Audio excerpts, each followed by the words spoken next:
Trust no one. We are the Spy-Fi guys, and this is Jack Ryan Shadow Recruit.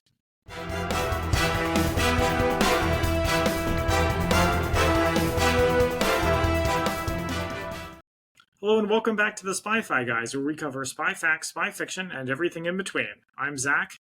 And I'm Christian. And today we are back to the Clancyverse with Jack Ryan Shadow Recruit, starring Chris Pine and Keira Knightley. And Kenneth Branagh. And this is the, so far, last Jack Ryan movie that has been made. Yeah.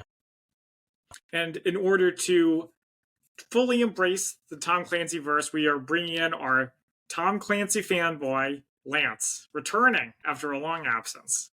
It's very nice to be back. Thanks, guys. What's the last thing that we had you? It wasn't No Time to Die, was it? Actually, it might have been. Wow, that was a while ago. I know. Well, yeah, welcome back. Thanks. See, they need to put out more Jack Ryan things. Oh, wait, did we cover... When did we cover the show? We never did. Was that before or after? I don't think we ever did. We did. No, we did season one. We did season one. We did like 1 or 2 episodes of season 1, yeah. Yeah. That's right. So does this mean we've covered all of Jack Ryan's appearances after this episode? Yes. I believe so. Yeah. Wow, there are fewer Jack Ryan movies than I thought. There's that. I mean, if we want to go into like other seasons of the show, we can. Are they still making that spin-off of that show? I don't know. Lance? The last I heard was that they were planning on doing some type of version of Rainbow Six to kind of merge the show Michael B. and Jordan the show Michael B. Jordan and thing. yeah. Makes sense. But I think that's been on the shelf for a while, and I'll be surprised actually if it ever comes off the shelf. Anyways, so we've got Jack Ryan Shadow Recruit from 2014. This is the 5th Jack Ryan movie. I got that right. October. And don't we all sound so excited about it? I know, right? Red October, Patriot Games, some of our Clear and Present Danger, Summer of Our Fears, Shadow Recruit. Yeah, that's 5. And the first one that was not based on any book. Yeah. And can you tell? Just a little bit. So yeah, let's get started. So as always, we have our poetry synopses. First, we have our haiku. And of course, here comes spoilers. Spoiler star right now. So here's the haiku.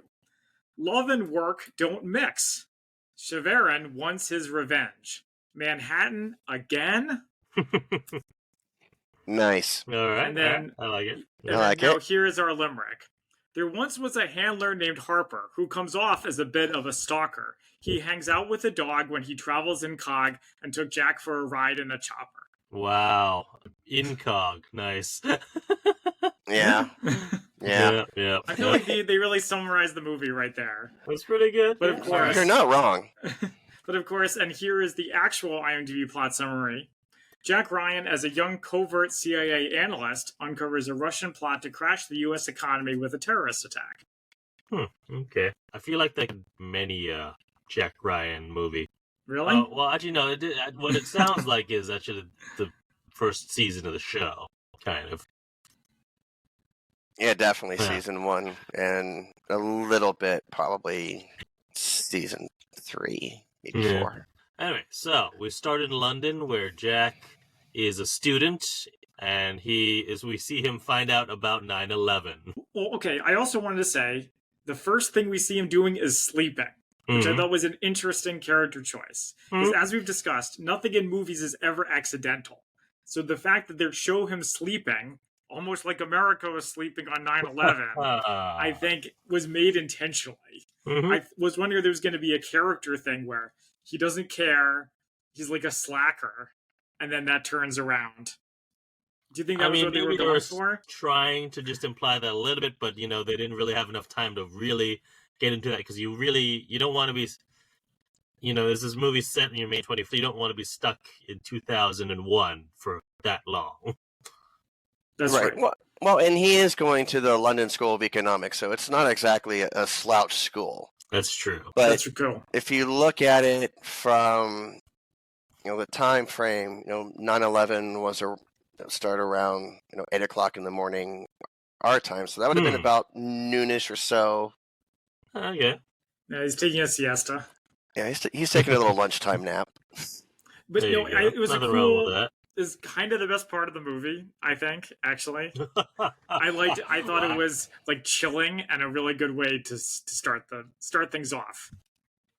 But of course, I like that based on true story stuff, so I'm biased. I would agree with that. It definitely gave him, a setting to, why he went into, the military. Yeah. No, I mean, patriotism, it makes fervor. sense. And it's interesting. Well, we never get any sort of motivation for why any of the other Jack Ryans joined up. Well, if you go back to the books, though. Okay, sure. In the books, yeah. Yeah, in the books, I mean, he graduates. I think he was an Annapolis grad, and even in the Hunt for Red October, they mentioned that he was at least he had graduated Annapolis, gone to the Marine Corps, and it was after that where he was in a helicopter accident. Mm-hmm. That where he was hurt really bad and was medically discharged. Yeah, right. I didn't feel like we ever really needed an explanation. I always thought he was a patriotic guy who's good at his job and wants to serve his country. It's like asking why John McClane became a cop. He just is. Yeah, but that would completely go against everything Tom Clancy, where you have to describe down to the minute detail of why a toilet works on a submarine. Mm-hmm. That's right. Everything needs to be explained. Yeah, except for the characters. No, even the characters. I also just like in this man, when he's sees the TV, that guy. I don't know if it's a friend or just some random guy, but who at least knows he's American. Just comes to the sorry, mate. Hmm. But yeah, so because of this, Jack signs up for the Marines, and we go to Afghanistan 2003, where he's trying to send this report about something very suspicious going on to the intel. We also find out that Jack requested this posting because he said basically, if I'm going to serve, I might as well serve. Right. Which was good. Yeah, I can put his life at risk even though he didn't have to. I mean, especially going into the Marine Corps. I mean, no one joins the Marine Corps to sit at a desk. No. So they're in a helicopter as this is all. He's chatting with two other people, and this is the first time that we actually see the helicopter accident. Right, and I'm gonna pull a little extra spy fact versus fiction here, and they were not wearing helmets. I feel like that's probably a mistake. I feel like you never take your helmet off when you're in a war, based on what I know from Band of Brothers. Lance, would you care to weigh in? Well, I mean, I didn't exactly wear my helmet all the time, but definitely when we were, especially even just driving through downtown Kabul. I mean, you were in helmet, body armor, all the thing. And when we were flying, typically we would wear our helmets and stuff during takeoff and landing, but once we were up in the air,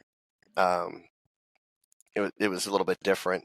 Okay. But there you go.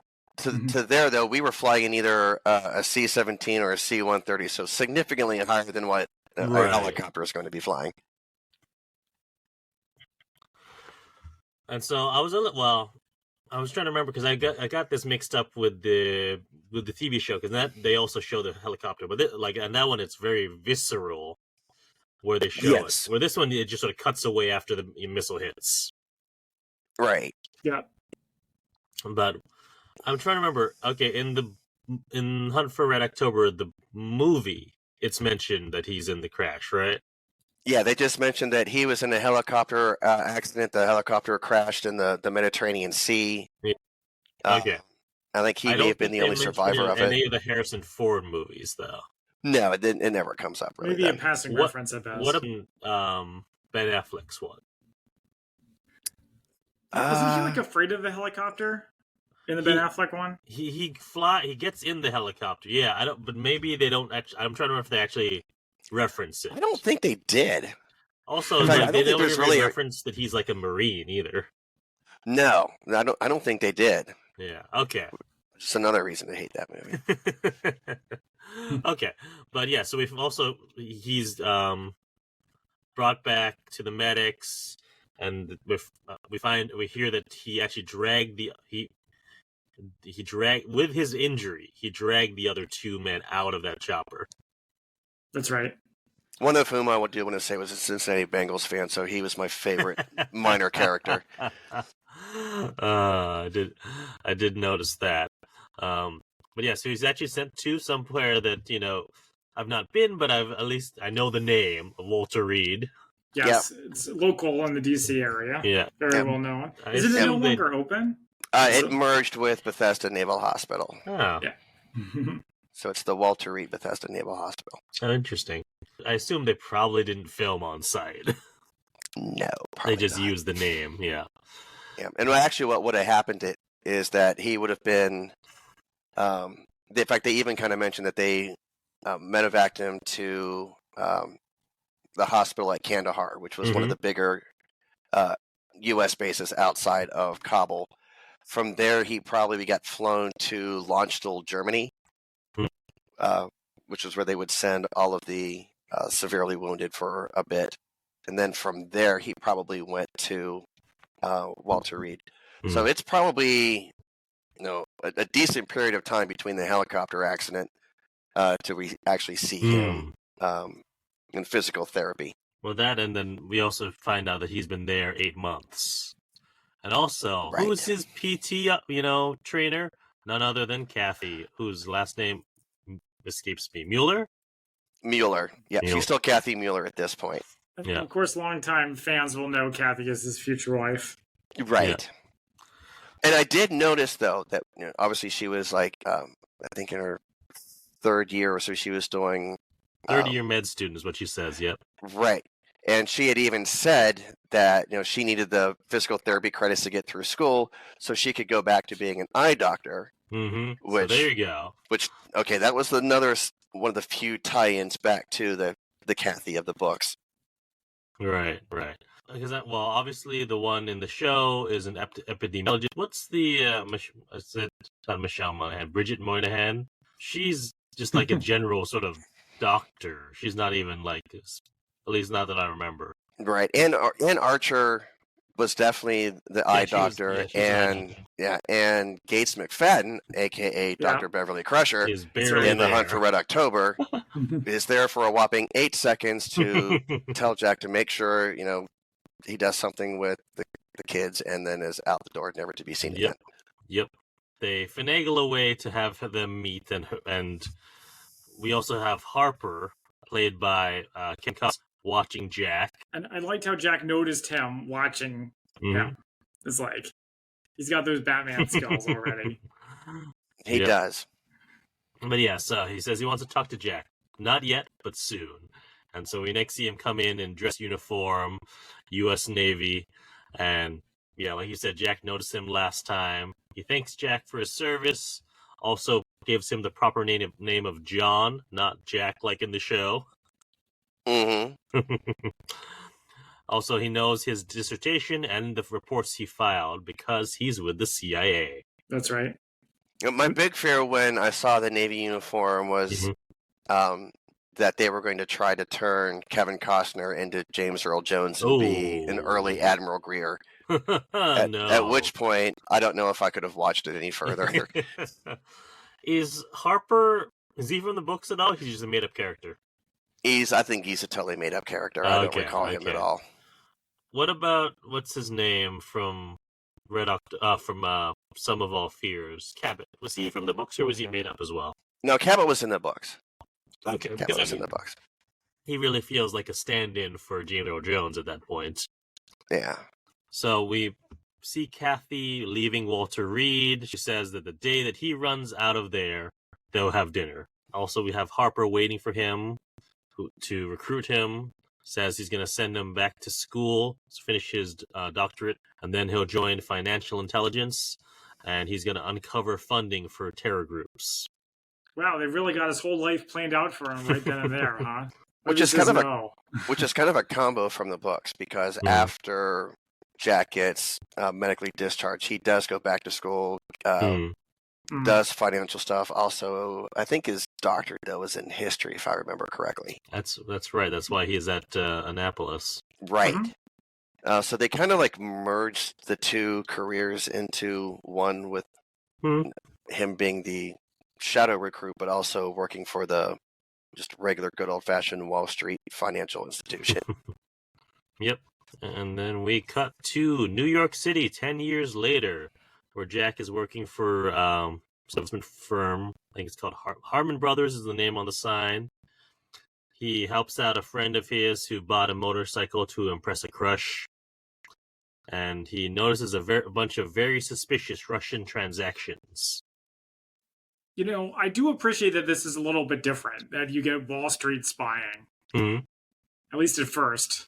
Sends a message to his handler and goes to watch a movie, an old movie at like one of those I forget what you call these kind of theaters, revival theaters. That's what it is.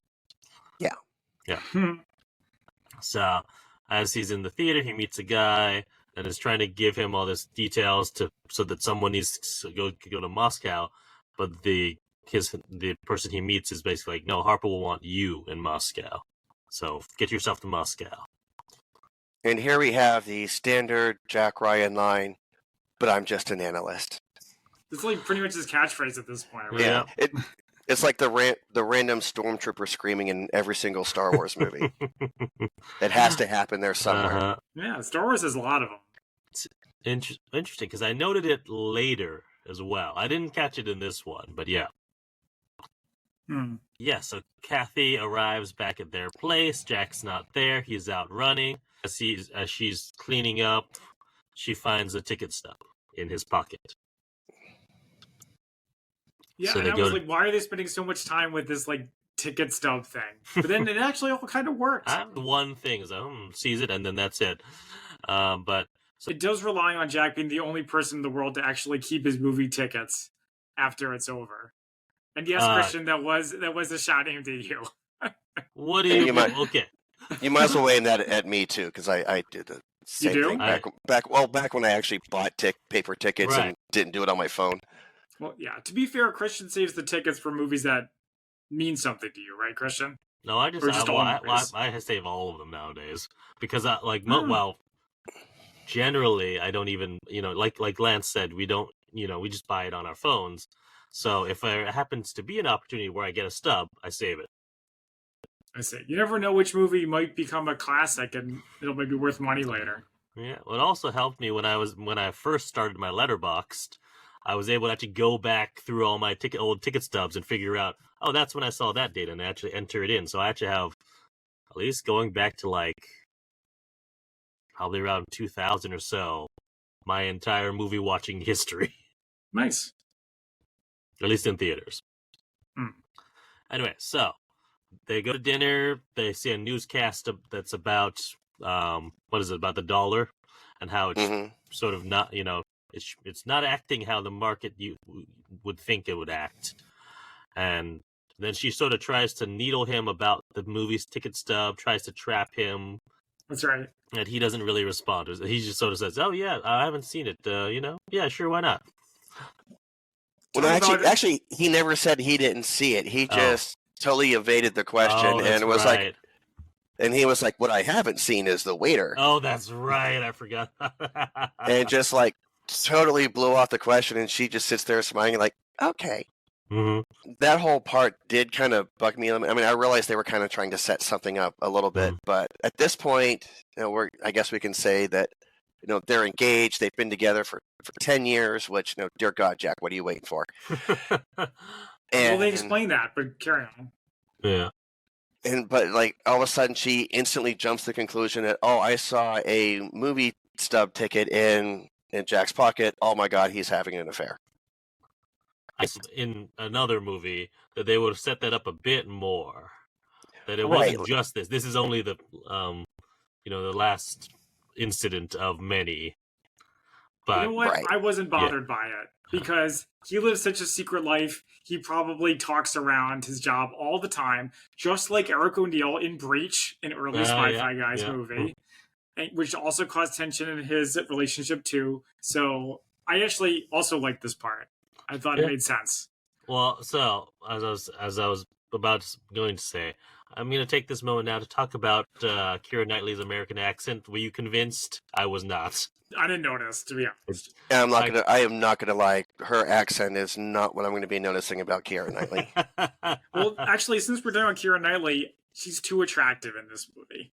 It's a problem. I totally disagree with that because I mean, even in the books and in the movies, Kathy is supposed to be this drop dead, gorgeous woman. No, I'm sure that's fine. But I'm saying is, I think she's best in movies like Pirates, which are like larger than life, or everything's like heightened fantasy. She's just Zach, way more attractive than everybody else in this movie. Thing you have against very attractive women. I didn't say very attractive. I said no, but this is not the first time something like this has come up where you've said someone's too attractive to her for a role. Well, it's how I feel. Okay. I wish you all could see Zach's face right now. I mean, I think you guys know what I mean, where some people are like too attracted to be a real person. No. I mean, no, it's movies. Everything is heightened. Yeah, but some work better than others. Anyway, we can carry on. I'm trying to remember what the other movie was. Yeah, you're right. I have said it before. Yeah, so I was like, the fact that I heard it is like, I need to address this. There you go. All right, so in Moscow, we meet Kenneth Branagh, who is playing Cheverin. I could not. That's what I thought too. I want to call him Chevron. I was mixing around with a V and the R and everything. I went yeah, Cheverin. You ever get a first name for him? I don't think so. Maybe in the credits. Well, Victor. Okay, yes. Of course it is. So he's getting some sort of blood work done, but the guy who's drawing the blood, screwed up something, and then he is beaten by Cheverin. Oh my gosh, I guess he's the bad guy. Hold on. So how many times has Kenneth Branagh played like a Russian bad guy in a spy movie? Is it just this and Tenet? I've lost count. But he was definitely bad in Tenet too. And Russian, yeah. But yeah, so he meets with one of these Russian ministers in the woods. The code phrase for this mission or program is Lamentations, which of course the minister says, "I know no such program." Nudge, nudge, wink, wink. Say no more. Yep. So back in New York City, Jack tells his bosses that he wants to go to Moscow. Apparently, there are hidden accounts that he managed to find. He makes it seem like they might be ripping off their company, and that's why he wants to go investigate. And so he's apparently the compliance officer for this organization. So do you think this is really why he's going, or is it just a cover story? No, it's a cover story. It's totally a cover story. Totally cover story. Oh, okay. It's the guy in the theater said, I don't care how, get yourself to Moscow. Mm-hmm. Well, the best way to convince his company to go is tell them they can make money from it. Or they're getting ripped off. Or lose avoiding money, right. Yeah. Especially when we're talking millions upon millions of dollars. Mm-hmm. But because this is, probably a multi-million-dollar deal, partnering with a company, which is, of course, Cherivin's company, his boss always tells him to not screw up this deal and warns him that Cherivin is unpredictable. Oh, look, it's in my notes. Victor Cherivin, there it is, is unpredictable. And also that insider trading is apparently legal in Russia. Yeah, so this reminds me of the book Red Notice. Mm-hmm. Do you know that one? You've talked about it before, I believe. Yeah. So it's very briefly, it's about a guy who gets caught up in Russian spy-related things. But the beginning is right after the fall of the Soviet Union. It's like they say in the movie, it's the Wild West for investors. If you're willing to go to Russia and make some deals, you can make a lot of money. It's just a little bit dodgy. And that's what the author of the book does. But then he gets it in over his head. You'll have to read it to find out what happens. All right, interesting. But so back at their apartment, Kathy doesn't understand why she can't come. She tells him that he found the ticket stub and asks if he's having an affair, which he promptly denies, and then she tries to sort of tag on a trip at the end so they can meet in Paris after he's done with his business trip. Must be nice. But again, this is just like Breach. I know I mentioned that before, but yeah. So Jack gets to Moscow, where he's picked up by private security hired by the Shevarian company. As they exit the airport, his security picks up a gun that he presumably had to check outside. Yeah, well, this guy's great. He's the best character in the movie. He's so friendly. He's so nice. And I like when he says we're all foreigners, because that way he knows we're not FSB. Mm-hmm. Right. Yeah, I did like that too. It was a nice touch. Mm-hmm. And he's driven around Moscow, which always makes me think of that scene. I think it's in Paddington, where Paddington, the family's coming home from, I think it's a train station, and they're driven around and they see all the landmarks of London, which is of course no actual route would take you that way. And the cabbie gives him the giant bill. It's like, why?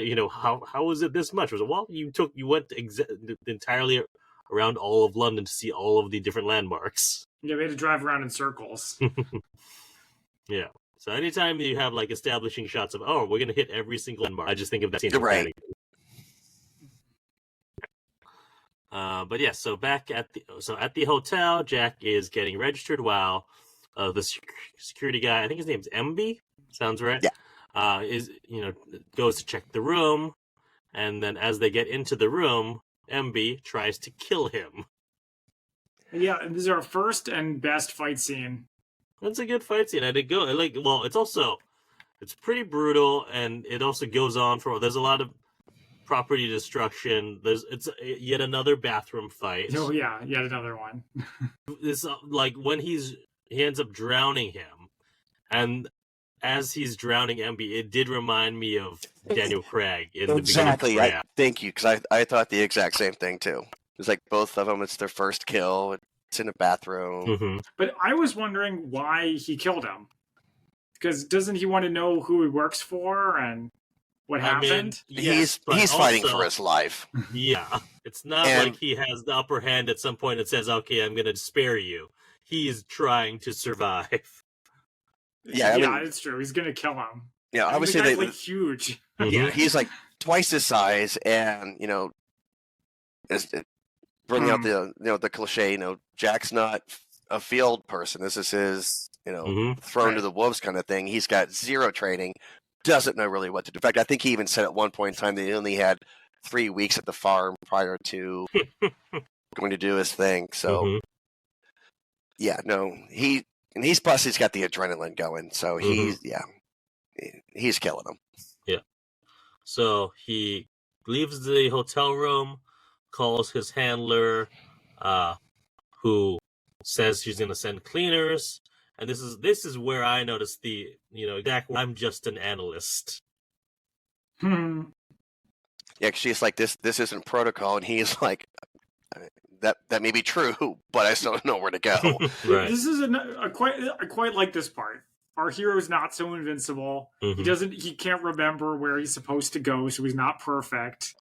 Yeah, I agree, and the same. It made him human, and again, average, well, slightly above average, but it's Chris Pine, closer to an everyman hero than the vast majority of heroes we see here on the Spy Fight Guys. I think it's safe. Correct.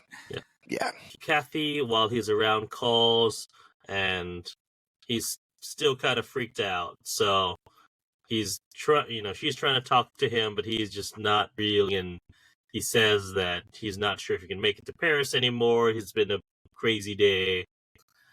And so when he finally gets to the meeting point, Harper is there, and he's got a dog with him, which he calls a QP dog, or quasi-personnel dog, which is a dog he just took out of someone's yard to make it look more normal that he's out walking. I really hope somebody has that for Spy Fight versus Fiction, because I didn't. I did not. I did not either. Oh no, we'll have to live in ignorance. But yeah, Jack explains to Harper the Russian accounts, and then all of these accounts are buying up U.S. treasuries. The dollar should be going down, but it's actually going up. So Jack has a suspicion that since they're propping up the U.S. dollar, so that when they sell, they can collapse the economy, and they'll have it timed to happen after a terror attack. I was like, oh boy, this is where the movie started to lose me. What? Why? It's like, this isn't The Big Short. It? Yeah, that's right. Oh. No, I did understand it, but I felt like they did spend a lot of time explaining it. They probably didn't need to. I mean, I will say, I know. Well, go ahead, Lance. I'm curious. What are you going to say? I was going to say, I can see kind of like over-explaining it a little bit, because probably the majority of the people watching this are not going to be like all keen on how like dollar fluctions and money things work. But I appreciated that it was. This is something where it would evolve. Where he is at the moment, at being at an investment firm, and as being part of financial intelligence. Like, it makes more sense that he's here as opposed to if it was, say a Russian submarine. Right. Yeah. But I mean, also it reminded me of and there's a dropped mention of in Casino back to again of how, and this was rumored to have happened, but later disproven that before 9/11, a bunch of people shorted stocks because they knew it was going to happen, and that's the whole premise of his plan, is that he was shorting a bunch of stocks before this in this plane company, so that when their big new prototype exploded, then he would make money betting the other way. So I sort of related to that in my mind of, all right, so it's that kind of thing, but on a larger scale. Well, I appreciate it because it was actually something a little bit different. I mean, usually you see like, oh, we're going to do this to cause mass panic. No one wants to go to the mall anymore, or this, and this. But actually, like, collapsing the economy, like greatly devaluing the dollar. And if you notice too, when the one guy was talking, they were like, well, won't this hurt, the Russians too? And he's like, it'll hurt China a lot more. And it will really cause a second Great Depression. Yeah. Oh, good. Now I understand the stakes. Thank you. So Harper gives Jack a gun, tells him he's operational now, but that's not how this works. You don't go from an analyst to being an operations. No, like it's a Battlefield Commission. But yeah, so he goes back to his hotel room. It's all cleaned up. He texts Kathy. And then, speaking of Red October, here's where I get some real big Red October vibes, because there's Russian chanting. Sure. Yes. By the way, Lance, were you disappointed? I think this is the one Jack Ryan movie that doesn't have an aircraft carrier in it. A little bit. And is it really a Tom Clancy movie without a aircraft carrier? At least it has a helicopter. I mean, there was no real mention of anything naval at all. That's true. Huh. Because even in Clear and Present Danger, they had Navy ships and Coast Guard that were patrolling, and that's actually how it started, was the Coast Guard vessel. Huh. But yeah, you're right. There's no ships at all. Yeah, weird.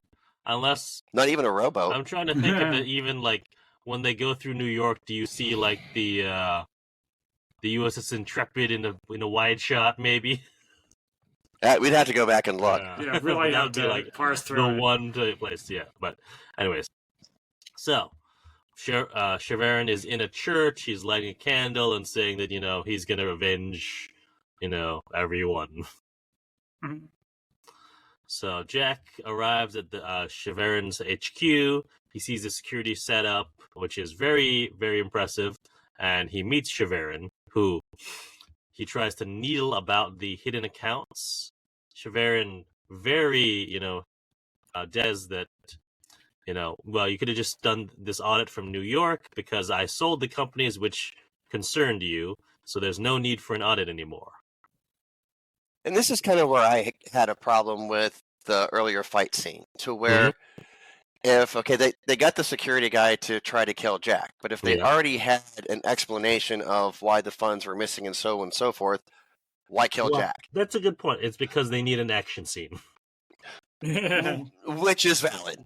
But other than that, like if you killed Jack, all of a sudden, okay, now it's going to increase suspicion. Yeah. Especially when, they know he had a security guard and whatever, and so on and so forth. Their hope is maybe that, his death or his disappearance will go unnoticed in the mass panic that's happening because of everything else. It does make you wonder what everyone's thinking. I could buy that. Yeah. But, so, Jack, as way of apology, invited him to dinner that night at the night, the best restaurant in Mosh happens to be a street from Cheverin's HQ. Very convenient. Cheverin asks if Jack's wife them, and he says, "I'm not married." Like, I was just told your wife just arrived at your hotel, because he knows. Which, if he knows that Kathy's at the hotel, he also knows that Jack's not married too. Mm-hmm. Yeah. So he's definitely trying to go on a little fishing expedition. Mm-hmm. Oh yeah. So Cheverin has someone tail Jack out of the thing, but Jack, very easily gets away from this guy. Just steps into a surveillance van. But yeah, so Cheverin has someone watching Jack with Harper and Gemma Chan, also from both the Eternals and what's that? Crazy Rich Asians. That's right. And it's like, oh man, I like this. He has a whole crew ready to help him out. Now this feels like Tom Clancy. But yeah, so yeah. The idea is to get into the building. They need to get the MacGuffin. I don't remember what it was. Some sort of algorithm, was it? Something like that? Yeah, they were trying to get into his computer using the electrical grid to do some type of backdoor IT stuff. That needed to be gotten from the security director's office. Right. But, his office would be next to impossible to get into. But funnily enough, Cheverin's office would be easier to get into. Mm-hmm. This scene is quite good. I like that we have some infiltration and that everything kind of more or less holds together. Mm-hmm. That it more or less makes sense. But I gotta say, it's bugged me a lot. Why is Jack the one to do it? Because he's already there. He's already in position. But trying to get someone else in there in this time frame. He even makes a nod to, because he's telling them, "All right, your guy's gonna have to do this. It's like, I'm the guy, aren't I?" Right, and I think probably because if he's going to be looking at the data that's coming in, Jack's probably the only one that could do any type of quick analysis of what he's seeing, which ultimately turns out to be what saves the day, because he's like, "Oh my God, this is what's happening." Yeah. And besides, it's Jack Ryan.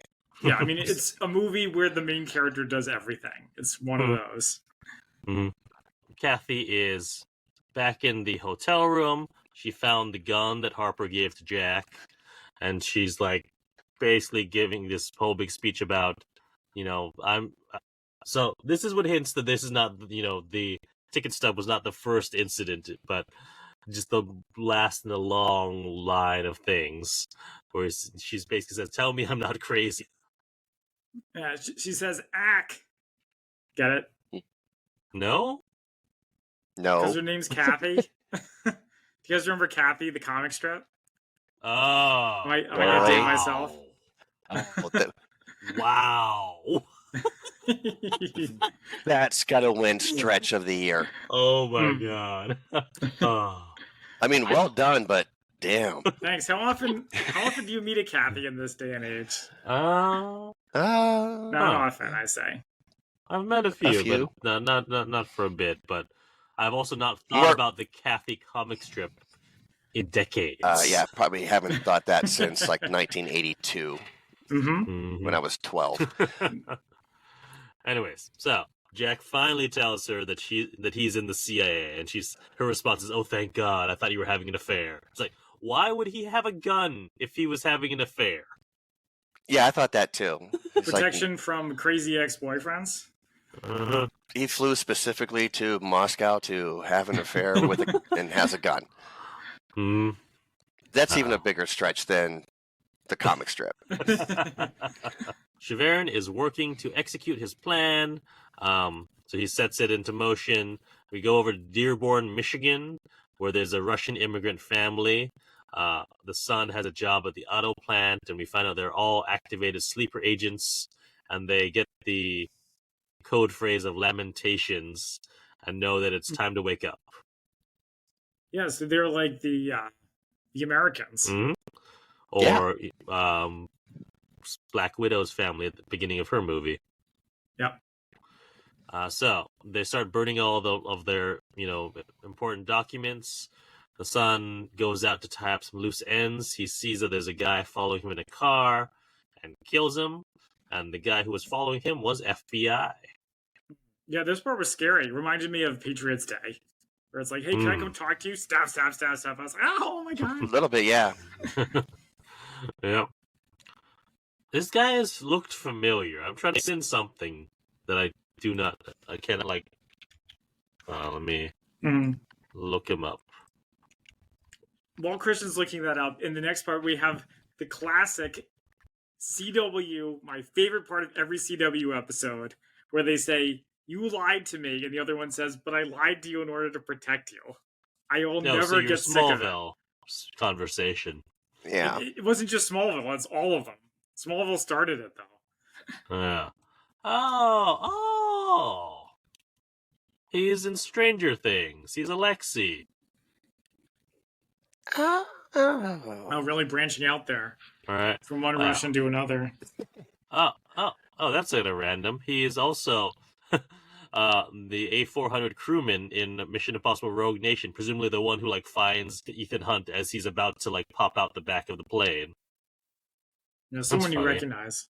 I didn't recognize him for that, but I definitely recognized him from the Stranger Things. I was like, he looked familiar, and I could not place it.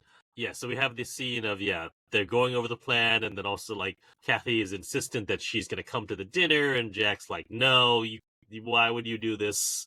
Why would I let you do this? It's totally insane. And I like how Harper is there, you just wasted 8 minutes of time, of all of the time that we were supposed to be using to plan this thing. One of my favorite lines that I'll save for later. That was in this scene. So we have an awkward car ride to the dinner, and we flash back to them in bed. We're not sure how long ago this was, but Jack is, proposed. See them. We don't see Kathy's answer in that moment. I think they said it was 3 years ago. Oh, was it? Oh, if I remember. Okay. Yeah, it was a little on the screen, real quick. Yeah. But so back in the car, they make a scene about the ring and, that he's asking her to wear it. And the driver's watching all of this go on. Did they ever explain why Kathy wouldn't marry him? Because I remember he says at one point, I would tell you what I do, but you'd have to marry me first.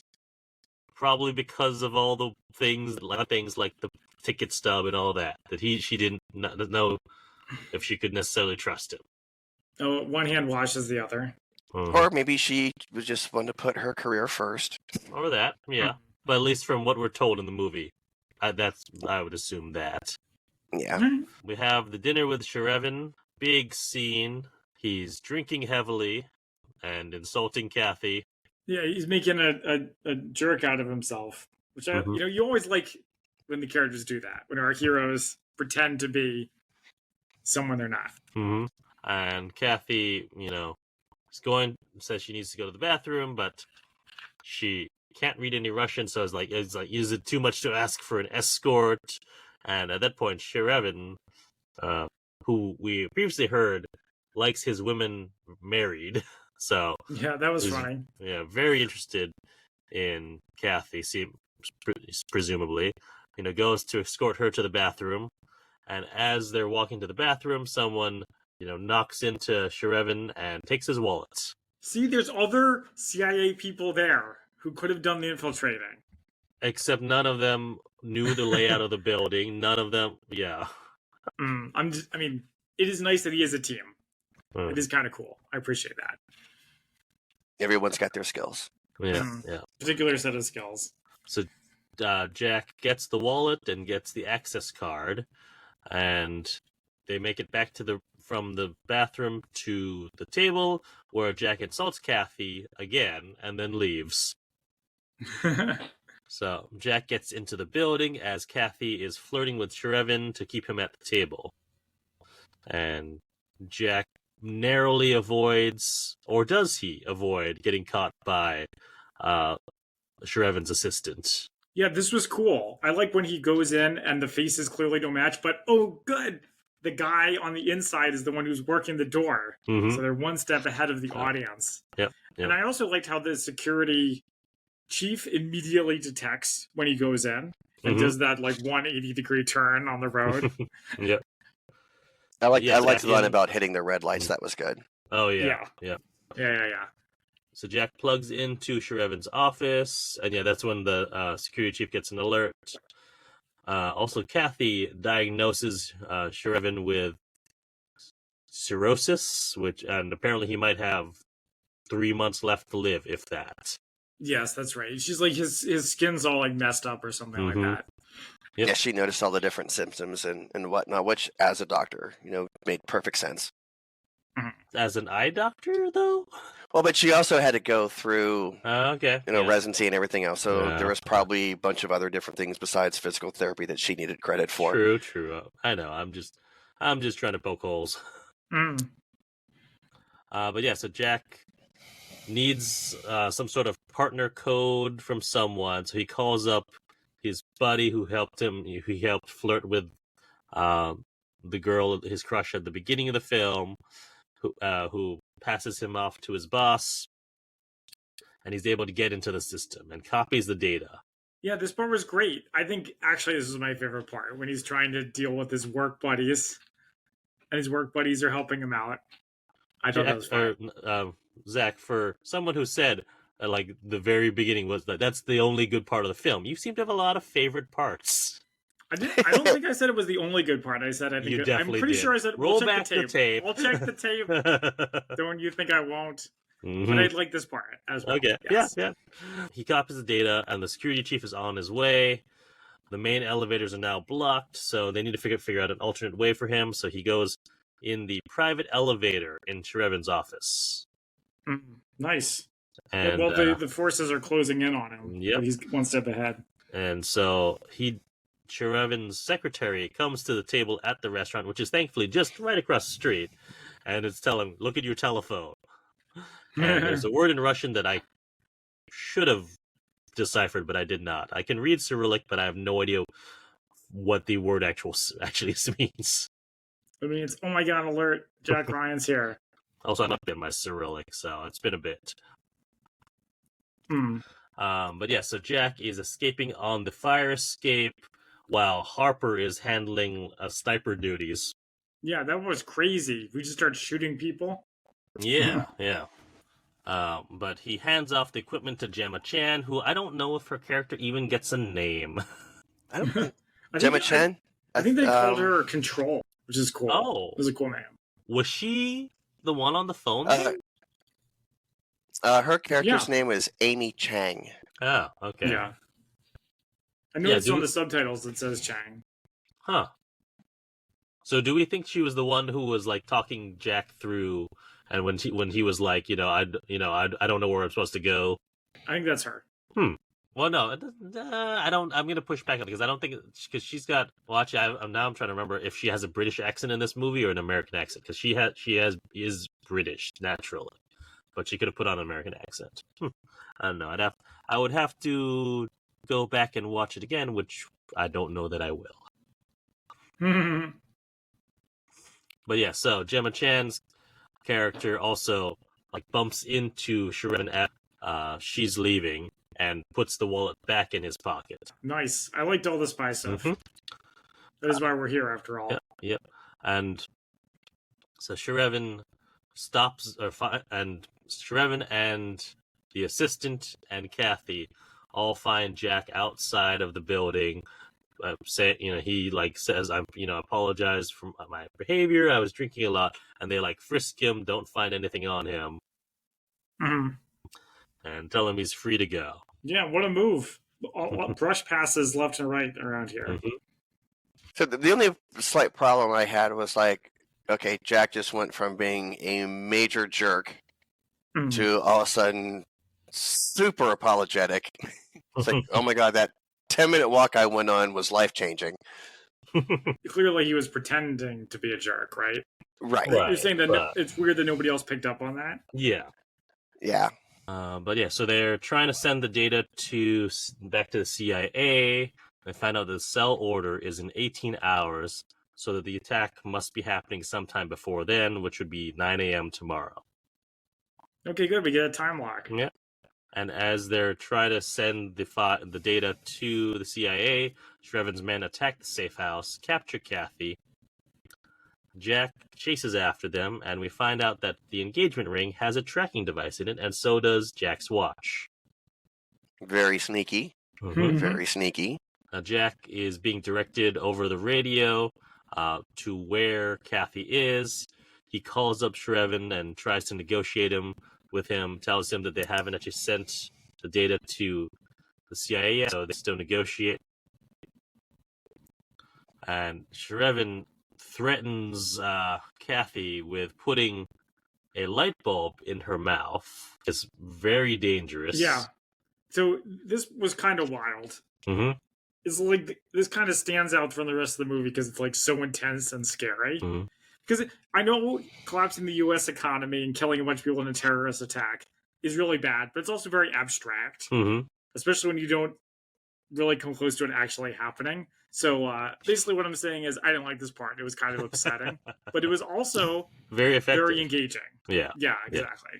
And it's not just your standard, like, regular light bulb. It's like one of those fluorescent looking things. So there's a lot of tubes, so a lot of pieces of small glass. The gist of it is basically that if she, I don't know how he does it, but there's this particular point where on the jaw where he can contort it and control Keira Knightley's mouth and use it to either keep her mouth open or like jam her jaw shut. If he puts the bulb inside her mouth and then she, bites down, all the pieces of glass will go through bone and gums and lungs everywhere. Yeah, it's bad. So I want to know where the writers got this. And I'm not saying the FBI should investigate the writers of this movie. Maybe check the backyard, check in the shed. But I'm not saying that either. Because what kind of mind would come up with that? Yeah, that was a little weird. Yeah. Yeah, I liked it in a weird new way to die kind of way. Right. So Jack is in a car chasing afterwards, but ends up crashing that car. He has to catch up on foot. And he does, apparently, I don't know how Harper knows that they have to loop around, but they do. And when he does, he, grabs something and smashes open the window and knocks out the driver and grabs Kathy.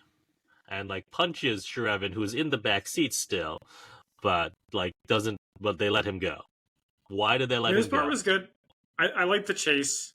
It was very good. What I liked, too, was the level of panic that Jack was in. Yeah. It wasn't like he was like Tom Cruise or anything in any of the Mission Impossible. It was calm, cool, doing his thing, weaving in and out, dropping some one-liners here and there. He's freaking the hell out. It was a little bit like a video game, but not too bad. It was okay. I like it. Fly home, and as they're still in the air, Gemma is directing other agents to go after the sleeper agent son, who Jack realizes is actually Shreven's son, and his name's Alexander. Now it becomes clear. Yeah. So Alexander goes to the auto facility where he works, kills one of the drivers of one of the vans, and takes the van. Jack manages to track down Alexander. It's basically, this is when you see him actually use his regular analyst session on steroids, because it's in a compressed amount of time, and he has somehow all this knowledge that you'd have probably a whole team of people who would know all this stuff rather than just one guy. But at the same time, it was kind of cool watching it go down. It's like, no, this, and this, and this, and this. And the entire time, Kathy is looking at him like, yeah, that's my man. Oh, you know, I mean, I That's my boy. appreciate that they actually had him use his analyst skills. That was, Yeah. I like that. And she's just like, damn. Hmm. I mean, because that's like, you know, and we've talked about it before on this podcast that, you know, analysis is one of the you know, parts of espionage. Well, it's not as sexy on screen, so you don't see it as much. So when you do have a good scene of analysis, it's really good. I still think, though, the best Jack Ryan analyst scene, though, you have to kind of go back to Clear and Present Danger. When they're all sitting around and they're going over the dossier and the whole team's there and they're talking different things over. That was... Oh, yeah, no, I mean, that is probably a more accurate version of analysis than this. Oh, 100%. 100%. Yeah, I mean, so them tracking the bomber in a van going to New York. I know I already brought up the Boston bombing, Patriots Day, a movie we covered earlier this year. And by the way, it happened a year before this movie came out, 2013. Yeah. Coincidence? Right. Maybe. Now I'm kind of curious of the timeline of when this movie was made. Like, well, it had been in production for over 5 years. Yeah, of course. Yeah. I watched the special feature that came with the thingy, and they had talked about it and how the different script changes and everything. That it took quite a while for them to get the movie made. In 2012, actually. Wow. So yeah, so before the Boston Marathon bombings happened, track him down, and that he's going to New York City. And Kathy realizes that one of the buildings, like in the photographs that they found, is Jack's office in Wall Street, and realize that they're going to hit downtown Manhattan. I do appreciate that Kathy contributed. Yeah. But I mean, I would have figured that Jack would have recognized his own building, right? But hey, Kathy needs light in there too. And it's at least in a realistic way. It's not like, you know, later season The Flash, where somehow Iris is the one running the show. Right. Yeah, exactly. Yeah, it's okay. Oh, she notices something that like she would know, and it's not out of her wheelhouse. So Jack and Harper take a chopper to New York, and I did notice that. Well, like they make a reference to, you know, have you been in one of these since the accident? And he said, "Don't worry about me." And I noticed like a little hesitation on Jack. Like it was the first time he referenced his air sickness since Hunt for Red October. And the other thing I liked in this scene too that was very Kathy-esque was so like we'll have someone take you home, and her instant reaction was no, because if this goes south, I'll need to be at the hospital. So she was like, poof, no, off she to the hospital she goes. Yeah, and it makes sense that they wouldn't let her just keep tagging along through the whole adventure. I was worried about that. I'm not gonna lie, I was a little worried that all of a sudden it was going to be the Jack and Kathy spy show. We already had some of that already, so we did, and that was enough. So Shrevin is waiting for news of the attack, and like his uncle keep telling him, do you sell now yet? They're about to close, and he's waiting for something to happen. Now Joe's to right outside his office, with a bunch of, you know, police and FBI and everyone, and realizes something isn't right. So he starts looking at all the police vans, touching the paint on like where it's painted, and notices one go past that has smudged paint. So that means it's fresh paint, which means it's probably just applied that day, which could be their bomber. Yeah, I guess he can perfectly reproduce a police van somehow. That is not. I mean, if you just get some paint, some stencils, it's not. It's a standard white van, you know, unmarked. You know, well, not unmarked, but before and he had several hours to do it too. And also, he knew that he would be. This was the plan. Eventually, so you'd have to go eventually. Yeah. It didn't have to be perfect. It just had to be good enough. Yeah. But so he takes his coworker's motorcycle to go chase after the van, and realizes the bomber is not going into the building, but under it. So he goes into a tunnel. Jack gets knocked off the bike, and they plunge into some water that's underneath there. Alexander sets the bomb. Jack catches up, and they fight. This also felt like a video game, by the way. But you can arrive underneath the building, but see nothing there, because Jack has looked at the bomb and realizes the best way to defuse it is to drive the car into the water. Yeah, or not defuse it, as the case would be. Yeah. So he takes the van, is driving, and he notices that Alexander is in the back of the van and is about to come up to him. So he puts the car on cruise control. They have a big fight in the back, but Jack notices that the Hudson is fast approaching, and right about before the car is about to go over, he jumps out of the van, and it goes into the water and explodes. Oh my god, this just occurred to me. Guys, when have we seen this before?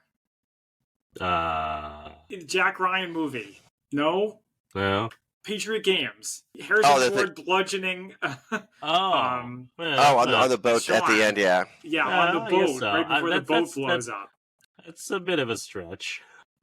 Well, we've already gone the comic strip stretch, so we can keep going with that. Not big of a stretch, but a bit. That was great. Okay, so Lance, I have a question. How do you feel about all this Jack Ryan action hero stuff? Well, I mean, it fits with the character in the younger books. The younger books? By that I mean where Jack Ryan is like the lowly CIA analyst and less of like when he goes up the ranks and eventually becomes president. Deputy director. Right, yeah, the deputy director is not going to be out there. So from that aspect, I didn't have much of a problem with it because he is still, relatively new to CIA. He's young, so there's that. So I was actually okay with.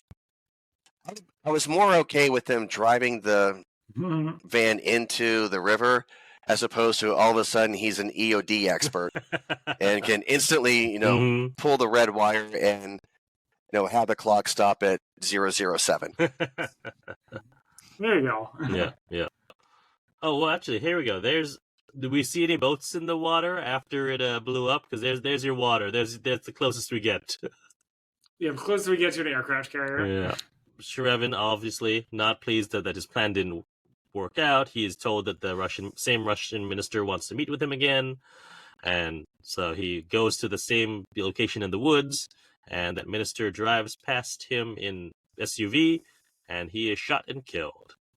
Yep. Jack is in a hospital. Kathy, sees him in the room, and they have a big romantic moment and kiss. That's nice. Yeah. Are they going to get married now, I guess? Presumably. And Jack, he's already told her he's in CIA, so they kind of preempted that role. So might as well get married at this point. So I'm trying to think. In the, all three sort of younger incarnations, the Krasinski, the Affleck, and the Chris Pine, all three in this case, she got read in before they got married. Pretty much, yeah. So we have our last scene of the movie where Jack and Harper are in the White House and are about to brief the president. And we just get... Actually, I like some back and forth between the president and Harper. It's like, when do you sleep? Never mind, don't tell me, because I want to keep up the illusion that you never sleep. It makes me feel more comfortable. And then Jack introduces himself, James Bond style, and who are you? Ryan, Jack Ryan. I was like, okay. Yeah.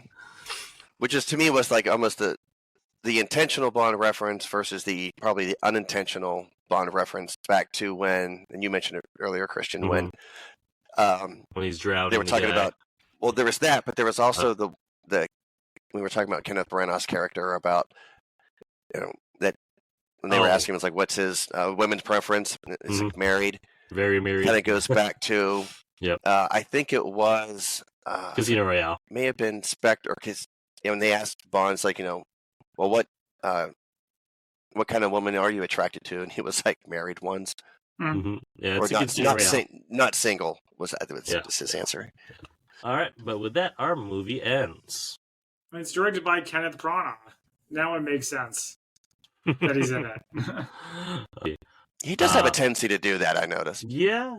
I mean, like all of those Poirot movies that he's in, he also directed.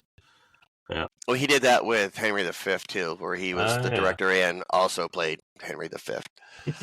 But now I kind of want to look up and see how many other times he's played like a Russian villain. Is it just here and Tenet? But yeah, so do we have fact versus fiction for us? I mean, obviously this is not based on any Tom Clancy book, so there's no book to compare it to. But I think you've pointed out a few times where there, were things they actually did take from the books. I mean, as far as like fact versus fiction, I mean, to me, this was just nothing more than really an action movie. Mm-hmm. So there wasn't really a whole lot I can compare. Be like, oh yeah, that's not really happening in real life, or whatever. Mm-hmm. All right, Zach, what do you have? So what jumped out to me was the use of wives in this movie. Okay, all right. So Jack Ryan, our CIA guy, enlists his wife to help him, and that has precedence in real life. Mm-hmm. So at the Spy Museum, where Christian and I volunteer, we've been doing the volunteer book club. One of the books that we did was called The Spy and the Traitor, about Oleg Gordievsky, who was a spy in the Soviet Union who sent information to the British, and the British extracted him by hiding him in the boot of a Ford Sierra saloon. This is all according to Wikipedia. And they smuggled him across the border into Finland, and it was 2 cars driven by 2 British diplomats and their wives, and they also brought their children along. At one point, they used a dirty diaper that was dropped on the ground to stop sniffer dogs from investigating the car that Gordievsky was hiding in too closely. I told the Spy Museum that they should get that diaper and put it in the collection. It'd be the most famous diaper in Maybe a little US late history. for that. Yeah. So I thought it was wild at the time when I was reading it that they would use the wives that way, because it feels like they could get sent to prison too. But I don't know. I don't know this stuff. So then the other example I have is from a book called The $1 Billion Spy, which was in our upcoming book club. And there's a part where a CIA guy in Moscow, this was in like the 80s or so, his wife is driving, and then he is in the passenger seat of the car, and he jumps out of the car as it's making a turn and runs away so that the KGB won't see where he goes. And then in order to make the KGB think that he's still in the car, they use something called a jack-in-the-box. Now, my source for this is How the CIA Turned a Sex Doll into a Spy Trick by Jeff Stein, published in 2015. So basically, they used an inflatable sex doll. I trust that this requires no introduction. And they modified it to a male likeness, added clothing to it, and put it into a large box called a jack-in-the-box, or a jib, J-I-B. And with the press of a button, it would inflate and make it look like a person was sitting in the seat. Oh my God. This was all during what CIA operatives called a gap, where the spy would jump out, the jack-in-the-box would inflate, the car would keep driving, and the KGB would keep following it, at least for a short time. And that is what I have for Spy Fact versus Fiction. Wow. You're welcome. Well done. That's great. Thank you. Actually, Thank you, wait, Zach. I'm sorry. I have one more thing. I will edit All it. right. What do we got? Which is, there's a part where they say, get on the social medias, Facebook, Twitter, hopscotch, whatever it takes. And I was like, hopscotch? What's that? Hopscotch. Wow. So I looked it up, and it may not exist anymore. But I don't think if it you does. go to hopscotch.social now, it's an all-in-one social media platform that saves you time. So I think the idea is you write one thing on Hopscotch, and it goes to all your social media like at once. So it's not actually a social media platform. But it does cost money. So I don't think we're going to get it for Spy-Fi guys. We probably looked at, like, I'm trying to think now. I was like, did we look into hopscotch? I feel like we did. But it did not sound familiar to me. Okay. So anyway, that is everything I have. All right. So I've got a few things. Actually, Lance, maybe you can sort of settle this one for me. So when they're in the chopper, like one of the guys, the Bengals fan, is having issues with his harness, and they have a very practice of left in, right, twist, click as how to secure that harness. I can't find anything on the internet, but it's like so specific that I feel like it has to be a real thing. It is. Yeah. Okay. All right. It is. Because I've never been on a military helicopter in the. I've been on a civilian helicopter, and that just has more of a standard harness. Yeah. The only thing I questioned about that particular scene is why was Jack, who obviously is an officer, was just hanging on the helicopter with two enlisted dudes. One of them, whom obviously is brand spanking new. Yeah, very new. That and it, from the looks of it, it wasn't necessarily a missile that took down the chopper. It kind of looked more like an RPG. Okay, yeah. But an RPG. If you remember the scene, they're flying in the mountains, which is all over Afghanistan, obviously. But I mean, the cloud cover was ridiculous, and obviously an RPG would be, a line of sight. They didn't have Stingers or surface-to-air missiles, so it was like, how did they see them to Lucky shoot shot. them with that accuracy? Because even if it had been a missile, it would have set off that's true. the radar advanced warning detection gear, so they could have made some evasive maneuvers. But nope, it just went right through the cockpit. I didn't even think about that. Well, thanks for bringing that perspective. Then the last thing I have is about cirrhosis, which is the disease that Kenneth Branagh's character had. Cirrhosis is severe scarring of the liver. This serious condition can be caused by many forms of liver disease and conditions, such as hepatitis or chronic alcoholism. So probably that one. Yeah, going with that one. Each time your liver is injured, whether by excessive alcohol consumption or another cause, such as infection, it tries to repair itself. In the process, scar tissue forms. As cirrhosis gets worse, more and more scar tissue forms, making it difficult for the liver to do its job.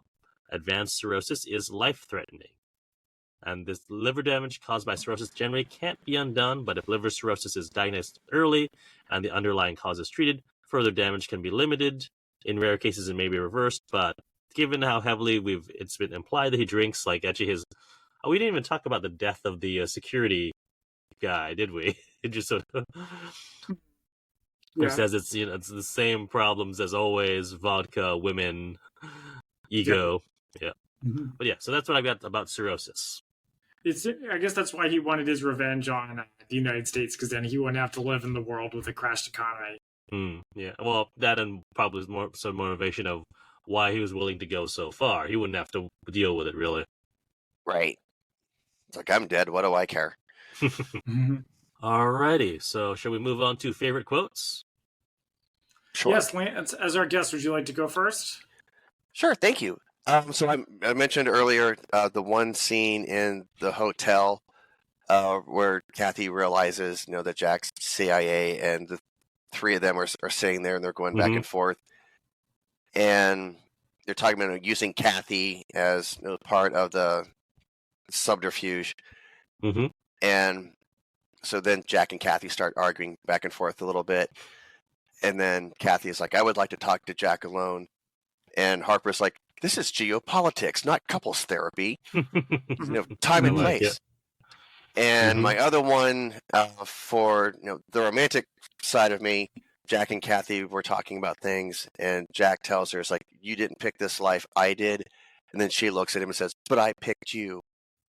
Oh, that's so sweet. Oh my God. Oh. I love you, Kathy. Those are my two favorite. All right. Zach, what do you got? So I know we've talked about it a lot. I like the part where the two guys say simultaneously the Bengals. That was funny. When he says to Kevin Costner, you're CIA, and Kevin says, someone has to be. It's a story I've heard on Reddit. It may be apocryphal. It may not be true. Someone met Peter Dinklage, walked up to him and said, you're Peter Dinklage. And Peter Dinklage said, well, someone has to be. And then finally, the part where Kathy calls him after he kills the security guy, and he survives the first assassination attempt. And she says, how's Moscow? And he says, uneventful. How about you, Christian? All right, so I've got a few. So it's when Harper is trying to recruit Jack, and he says, people don't like you guys very much these days, waterboarding, rendition, and Harper says, not my unit. And Jack says, you can do better. And so, my unit does. So yeah, it makes me wonder, when he say these days, did he mean 2014? No, like that time it's like 2003, 2004, maybe. So right about when that was coming out. Yeah, and plus you had, Abu Ghraib and all that other fun stuff going on around then too. I appreciate that they addressed the time of what the CIA was known at that point. Mm-hmm. Yeah, and then we also have you're a Marine. It's the reason you're still alive right now. Remember your trade captain, you'll be fine. This is when he's like, I think it's when he says, "I'm just an analyst." And he's more than just that. Yeah. And then I've got the sort of a back and forth between Shrevin and Jack. You Americans like to think of yourselves as direct, but I wondered if perhaps you're just rude. Jack says, you Russians think of yourself as poets, but perhaps you're just touchy. Yeah, it was good. I guess some Russians are poets. I hadn't heard that one before. I did not go into that intending to do the Russian accent, but it just came out. There you go. You can't help being you, and that's why we like you. Alrighty. Shall we move on to our ratings? So we rate our movies on a scale of 1 to 10 martinis, 1 being Avengers 1998 and 10 being even better than Mission Impossible Ghost Protocol. Lance, as our guest, would you like to go first again? Sure. So overall, I'm going to give it 6 martinis. Really? I thought before we did this, you really didn't like this movie, and you were mad at Christian for making you do it. Never seen this movie before this. Well, oh, really? Yeah, it's a little bit of background for everybody. I tried watching this movie twice before and fell asleep both times less than 15 minutes into it. But once I did finally watch it, as far as a spy action movie goes, I thought it was okay. That being said, to me, it was just random spy action movie. Like, you could have named the characters like Dirk Beauregard and Veronica Smith, and you're still going to have the same effect. To me, it wasn't really a Jack Ryan movie, to be honest. I mean, they made a couple references to try to kind of tie it in a little bit with the helicopter accident and so on and so forth. But other than Jack and Kathy, you could have changed the names and it still would have been the same thing. So because of that, obviously it lost a lot of points for me with that, being the fanboy that I am. But still, like I said, relatively entertaining. So I give it 6. All right, Zach? I came in ready to hate it because I thought Lance was going to hate it too. And I didn't hate it, but I also didn't think it was especially good. Like, there were a couple of parts that were kind of neat, but it was mostly sort of boring. And also there were no aircraft carriers. So that's a bit of a downgrade. So, yeah, it was like generic, average, boring, whatever. I guess I didn't hate it, though. I will give it a 4 out of 10 martinis. Ooh, wow. Yeah, it didn't do much for me. I will say that I just around. I was like, you know what? Let me see what I graded previous Jack Ryan movies. Zach, Lance, first be prepared to kill Zach right now. He gave Hunt for Red October 5. Yeah, that sounds about right. I don't know you. I thought it was okay. I don't know you. I did like the book, though. I think I might have been biased because I enjoyed the book quite a bit. Okay. All right. Does that win him some points back? Does he earn his life, Lance? I get assassinated in the streets of Moscow. All right. Stay away from umbrellas, not in the rain. So, I think I'm going to echo where everyone's sort of been. Yeah, as a action movie, it's fine. There was nothing too really special about it. There are a few moments that were good. Like, I did like the tradecraft and the pickpocketing, that sort of stuff, and going and someone being the distraction while someone else is doing the breaking into the thing. So that was good. Yeah, I think this movie had too many climaxes because you really have the climax of the movie once they've broken in and they've gotten everything, and then you add on the action scene in the car chase with the light bulb. And then you have the fights, or the figuring out where the van is, and the fight. And then you have driving away and the van exploding. I think it was just too many at that point that it just all sort of blended together, and it really wasn't distinct. The best fight scene and action scene really is that first scene with the bathroom fight, which we've already pointed out makes no sense why it happened. But as a scene, by itself, it's good. Mm-hmm. And as because there's no movie to compare this to, like, even though the Jack Ryan show also were not based on movies, they definitely took inspiration from them. Much Definitely. The specific seasons took inspiration from different books and parts, more so than this did at all. Like, making up a brand new mentor for Jack. Yeah. So I'm gonna give this probably just a 5 out of 10 martinis, and that it's fine. It wasn't anything notable, but it wasn't terrible. I will say though, I did like Chris Pine a lot better as Jack Ryan than I ever did as Ben Affleck. Okay. Interesting. Yeah, I think that's reasonable. I thought he was all right. Yeah, I mean, he had more of what I would anticipate, Jack Ryan's personality. Okay. To me, it was a lot more similar to Alec Baldwin. Just with blonde hair. All right, anything else to discuss, guys? Lance, thank you for joining us here on the Spy-Fi Guys. Do you have anything you would like to plug before we move along here? Well, since it's been a while, I always have to plug in my cat rescue, especially Fancy Dogs and Cats Rescue Team. Always looking out for, adopting senior cats. Kittens always get the attention because they're cute and cuddly. Senior cats need love too, and they typically will make better pets than the kittens, I have to say. Very nice. And where can we find you online, Lance? I do have my Instagram account, TiePilot13, where you also see various cat pictures as well as fun Star Wars and James Bond stuff. Very nice. Cool. Well, thank you for joining us. You can find us on social media at the Spy-Fi Guys on Facebook, Twitter, and Instagram, and our merch store at redbubble.com. We also have a YouTube page now where podcasts are uploaded automatically. You can find new episodes that way. Until next time, I'm Zach. And I'm Christian. And we are the Spy-Fi Guys, signing off. Thank you for listening to the Spy-Fi Guys. If you enjoyed our podcast, please be sure to give us a 5-star rating on iTunes. The theme song from this podcast is Mistake the Getaway by Kevin MacLeod from Incompetech.com. Licensed under Creative Commons by Attribution 3.0. Films, books, and television shows reviewed by our podcast are the intellectual property of their respective copyright holders, and no infringement is intended.